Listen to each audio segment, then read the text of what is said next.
اسی میں ایک اور مسئلہ آ گیا عدت کا. کسی عورت کے شوہر کا انتقال ہو جائے, اللہ نے قانون بنا دیا, آسان قانون بنایا. زمانہ جاہلیت میں بہت مشکل تھا. جب کسی عورت کے شوہر کا انتقال ہوتا تھا تو زمانہ جاہلیت میں عورت 2 سال عدت گزارتی تھی. کتنی؟ 2 سال. اور اس 2 سال میں وہ میلی کچیلی رہتی تھی. یہاں تک بھی بعض روایات میں آتا ہے اس کی جگہ کو گندا رکھا جاتا تھا, مینگنیاں لا کے ڈال دی جاتی تھی گند میں رہے.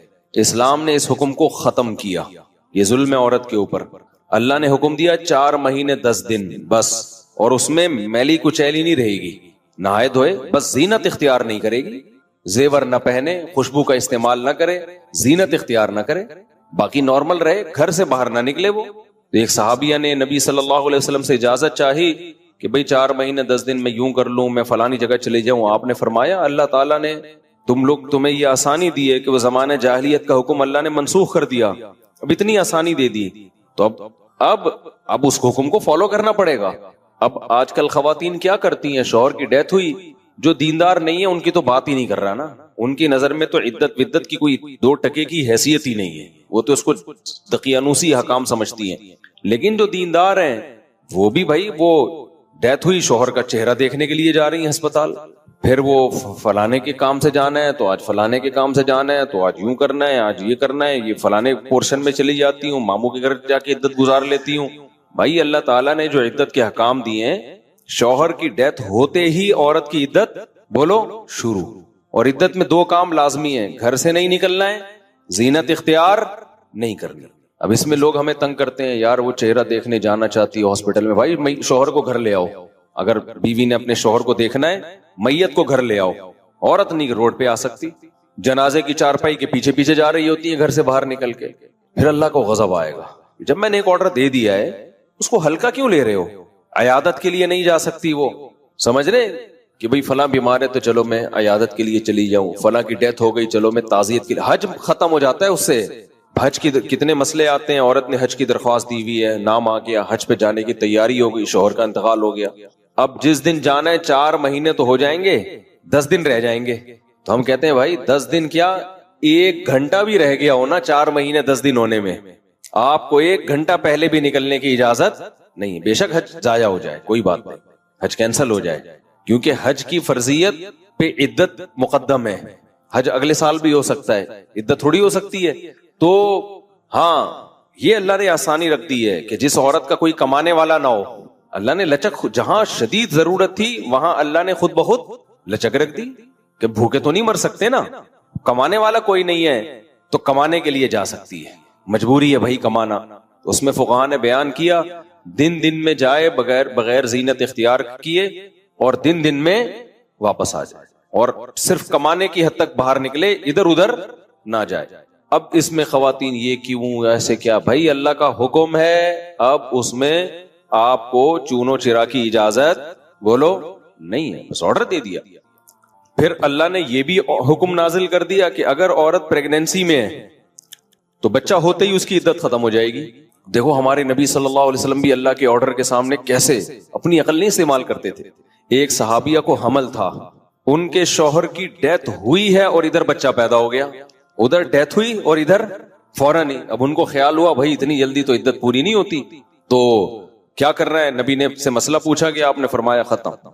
جب اللہ نے کہہ دیا وَأُولَاتُ الْأَحْمَالِ أَجَلُهُنَّ أَن يَضَعْنَ حَمْلَهُنَّ, کہ حمل والی عورت کی عدت یہ ہے کہ بچہ جن لے. تو بچہ جن دیا تو اللہ نے تو نہیں کہا کہ 1 سیکنڈ بعد جنے یا 1 سال کے بعد جنے, اللہ نے یہ کہا ہے اللہ نے قرآن میں. تو ہمارے نبی بھی اللہ کے حکم کو کیسے فالو کرتے تھے نا. اگر یہی بچہ پہلے پیدا ہو جاتا, پیدا ہوتے ہی شوہر کی موت ہو جاتی.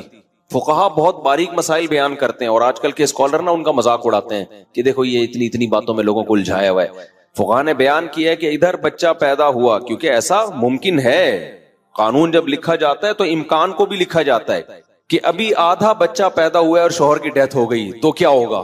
ایک ہے بچہ پیدا ہوتے ہی شوہر کی ڈیتھ ہو جائے, تو بچہ چونکہ پہلے پیدا ہوا ہے, شوہر کی ڈیتھ بعد میں ہوئی ہے, تو اب عدت کیا ہوگی, اب 4 مہینے 10 دن چلے گی. ادھر شوہر کی ڈیتھ ہوئی اور فوراً بچہ پیدا ہو گیا تو عدت ختم.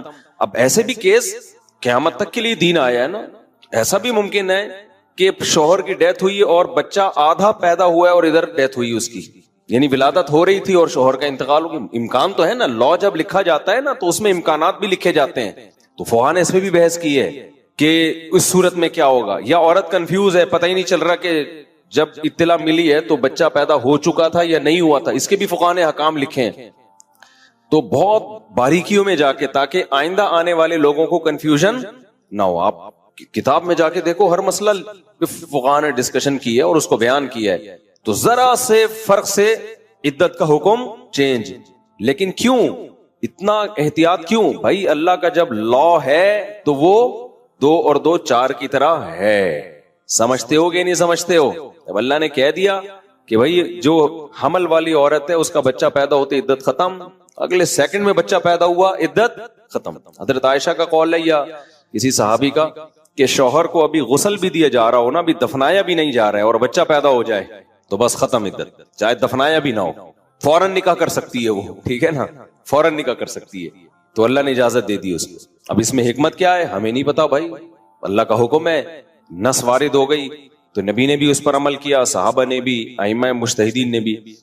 لیکن یہ نہیں ہے کہ جی 40 دن کی عدت، بعض 40 دن کی عدت منا رہی ہیں، بعض جو ہے وہ سفر کر رہی ہیں عدت کے دوران. تو ہاں گھر اکیلا ہے، وحشت ہے اس میں بہت زیادہ، خوف ہے، کوئی خطرہ ہے چوری چکاری کا، تو مجبوری میں پھر وہ گھر چینج کر سکتی ہے. جیسے کوئی ایسی جگہ پہ رہ رہی ہو جہاں چور ڈاکوؤں کوئی ساتھ رہنے والا نہ ہو، وہ ایک الگ مسئلہ ہے. ہمارے حضرت بہت استقامت والے تھے، لیکن پھر بھی فرماتے تھے کہ یہ اللہ کا فضل ہے کہ اللہ نے ہم پہ 5 نمازیں فرض کر دی، آپشنل نہیں رکھا. آپشنل ہوتی ہے نا، اختیاری ہوتی تو شاید کوئی بھی نماز نہ ہوتی. ہم سے سوچتے ہی رہتے کہ چلو 5 نمازیں پڑھنا ثواب ہے تو پرسوں سے پڑھیں گے.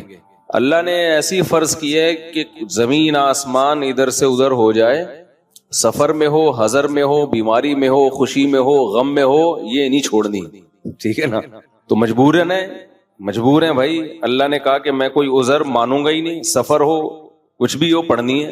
ہم پہ ڈال دی جاتی کہ ٹینشن میں ہو تو چھوڑ دو، خوشی میں ہو تو پڑھ لو. تو ہم تو یہی سوچتے رہتے ہیں بھائی ابھی تھکاوٹ ہے، آج رات دیر سے سویا ہوں تو فجر میں اٹھ گئے تو نیند پوری نہیں ہوگی، تو ایسا کریں گے 11 بجے پڑھ لیں گے، یہی سوچتے رہتے. اللہ میاں نے کہا کہ رات دیر سے سو، جلدی سو، یہ تمہاری ٹینشن نہیں ہے، یہ تمہاری ٹینشن ہے، یہ میرا مسئلہ نہیں ہے. میں نے کہہ دیا ہے فجر کا مطلب فجر ہے، ظہر کا مطلب ظہر ہے، عصر کا مطلب عصر ہے. ابھی ہم امریکہ گئے نا تو جہاز جاتے ہوئے سورج کی سمت میں جا رہا ہوتا ہے، تو ایک نماز بھی نہیں آئی راستے میں. ہم نے ظہر پڑھ تو لی، لیکن نہیں بھی پڑھتے تو امریکہ پہنچ کے بھی مل جاتی، کیونکہ سورج کے ساتھ ساتھ چل رہے ہیں. واپسی پہ مخالف آ رہے ہیں تو ٹھکا ٹھک نمازیں آ رہی ہیں. اب جب ٹھکا ٹھک نماز آ رہی ہے، ایک نماز کا ٹائم، فوراً دوسری نماز، فوراً تیسری نماز، فوراً چوتھی نماز، فوراً 5ویں نماز. اور اللہ نے فرض نماز میں کہا ہے کہ کھڑے ہو کے پڑھو، قبلے کی طرف پڑھو. یہ ممکن نہیں ہے تو پھر مجبوراً بیٹھ کے پڑھو، لیکن فرض نماز پھر بعد میں لوٹانی چاہیے، کیونکہ فرض نماز اصل میں قیام بھی فرض ہے اور قبلہ رو ہونا بھی فرض ہے. تو اب ہمارے ساتھ دوست تھے، انہوں نے کہا کیسے؟ میں نے کہا مجبوراً بھائی پڑھنی پڑے گی، اللہ کا حکم ہے، نماز آپ سفر میں نہیں چھوڑ سکتے. اللہ نے 4 کی 2 کی ہی اسی لیے کہ میں نے 4 کی 2 کر دی ہیں، چھوٹی کر دی ہے اس لیے کہ چھوڑنا نہیں ہے، آدھی کر لو. چھوڑنے